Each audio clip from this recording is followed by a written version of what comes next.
کرتے بالکل چھوٹے چھوٹے ہوتے ہیں، تو یہ کرتے جو ہے نا یہ بھی لمبے ہوں، بچیوں کے بھی لمبے ہوں، اور اصل عورت کو تو صحیح بات ہے ٹخنا بھی چھپانے کا ہے، پاؤں کے ٹخنے یہ بھی چھپے ہوئے ہوں۔ مفتی احمد یار خان رحمۃ اللہ علیہ فرماتے ہیں بمقابلہ مرد ایک بالشت اپنا تہبند زیادہ رکھے، یعنی عورت جو ہے وہ اپنا ایک بالشت زیادہ رکھے بمقابلہ مرد کے مقابلے میں، مطلب یہ کہ آدھی پنڈلی سے ایک بالشت زیادہ لٹکائے تاکہ ٹخنے بھی ڈھکے رہیں۔ حضرت عبداللہ بن عمر رضی اللہ عنہما فرماتے ہیں رسول اللہ صلی اللہ علیہ وسلم فرماتے جو شخص تکبر کرتے ہوئے کپڑا لٹکائے گا قیامت کے دن اللہ پاک اس کی طرف نظر نہیں فرمائے گا، رحمت کی نظر نہیں فرمائے گا۔ حضرت بی بی ام سلمہ رضی اللہ عنہا نے عرض کی عورت نے اپنی چادروں کو کس طرح استعمال کریں؟ آپ صلی اللہ علیہ وسلم نے ارشاد فرمایا ایک بالش نیچے کریں۔ انہوں نے عرض کی اس طرح تو پاؤں کھل جائیں گے، ارشاد فرمایا ایک گز نیچے چھوڑ دیں لیکن اس سے زیادہ نہ کریں۔ تو حضرت مفتی احمد یار خان نعیمی رحمۃ اللہ علیہ فرماتے ہیں کہ بمقابلہ مرد کے ایک بالش اپنا تہبند یعنی لنگی زیادہ رکھے، مطلب یہ ہے کہ نصف پنڈلی یعنی آدھی پنڈلی سے، پنڈلی انگلش شین، تو نصف پنڈلی یعنی آدھی ہاف شین سے ایک بالشت ویسے یہ کہلاتی ہے انگوٹھے کے سرے سے چھیڑے سے لے کر یہ چھوٹی انگلی کے سرے تک، یہ بالش کہتے ہیں اس کو، بالش زیادہ لٹکا ہے تاکہ ٹخنے بھی ڈھکے رہیں۔ انہوں نے عرض کی کہ اس طرح تو پاؤں کھل جائیں گے، یعنی ایک بالشت زیادہ رکھنے میں اگرچہ بیٹھنے کی حالت میں تو اس کا سطر چھپا رہے گا مگر چلنے کی حالت میں اس کے قدم ضرور کھلیں گے، یا بے احتیاطی میں پنڈلی یعنی شین بھی کھل جائے گی، لہذا ایک بالشت زیادہ ہونے سے بھی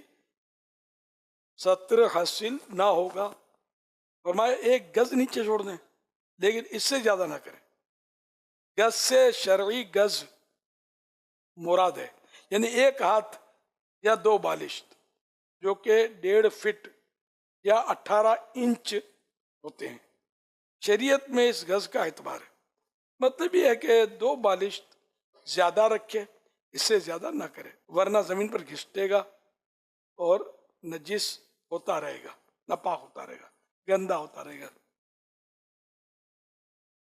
دوبارہ لے کے ڈھکنے چھپانی ہے، اس سے یہی پاؤں کا اینکل جو ہے ٹخنا شین کے نیچے جو آتا ہے ابھرا ہوا، تو یہ اینکل ہے، تو یہ بھی عورت چھپا کے رکھے، مرد نہیں چھپائے گا، مرد اس سے اونچے رکھے گا۔ دوبارہ لے کے لمبے کرتے ہوں، آستینیں ذرا یوں پورا یہ یہاں تک ڈھک جائے، بچیوں کا بھی اتنی، یہ آپ کو بالکل نئی باتیں لگتی ہوں گی تو انشاءاللہ آپ عمل کر دیں گے، یہ پرانی باتیں ہو جائیں گی، سمجھے؟ تو دوسرے بھی نقل کریں گی تو انشاءاللہ اس کا بھی آپ کو اجر ملے گا۔ تو ضرور خیال فرمائے، یہ مت کہ فلاں مبلغہ، فلاں بڑی ذمہ دار سطح، تو اس کے لباس تو یوں، تو ان کی بچیوں کا لباس تو یوں، تو ان کے بچوں کا لباس یوں، بھلے کتنا ہی بڑا ہو، سمجھے بادلوں سے آیا ہو، آپ نے جو میں نے عرض کیا نا اس کو مطلب گرے سے باندھنا ہے۔ ہاں میں نے غلط کہا تو اس کو بے شک آپ ریفیوز کر دیں، تو اب کسی کو کیا دیکھنا تھا، ہم نے کلمہ تو نبی کا پڑھا ہے صلی اللہ علیہ وسلم، ہم نے کسی کے پیچھے، ہر ایک کے پیچھے تو نہیں چلنا، بھلے وہ ذمہ دار ہے تو کیا ہوا، اگر وہ مطلب ان چیزوں پر عمل نہیں کرتا اس کو بھی کرنا چاہیے، اس کی مطلب آڑ میں ہم اپنا کیوں مطلب انہیں خرابی کریں، سب احتیاط کریں، سب ایسا لباس پہنیں کہ بس دیکھنے والی جو ہے نا وہ ماحول میں آ جائے کہ یہ ہے۔ ایسے بھی ہوتے ہیں، پہلے جو تھے نا، پہلے برقعے ہم کو پتا ہے نا، یہ چوڑے چوڑے برقعے عورتیں پہنتی تھی، دیکھا ہم نے، پھر آہستہ آہستہ یہ برقعے بھی ریڈیوس ہوتے گئے، رب جو حال ہے بس خدا کی پناہ۔ میاں والی میں، عرب دنیا میں بھی بعض جگہ، ہم ایک جگہ رکے تھے ایک بار سفر مدینہ میں، دنیا کے کئی ملکوں میں بھی میں نے دیکھا یہ جو جس کو آپ کہتے ہیں خیمہ برقع، خیمہ نما. خیمہ نما برقعے یہ اب بھی عرب دنیا میں بھی مختلف جگہوں پر، ویسے انٹیریئر میں زیادہ، جیسے جو شہروں کے مقابلے میں یہ بعض اوقات جو گاؤں یا انٹیریئر میں یہ چیزیں عموماً زیادہ پائی جاتی ہیں. میری ماں خیمہ نما پہنتی تھی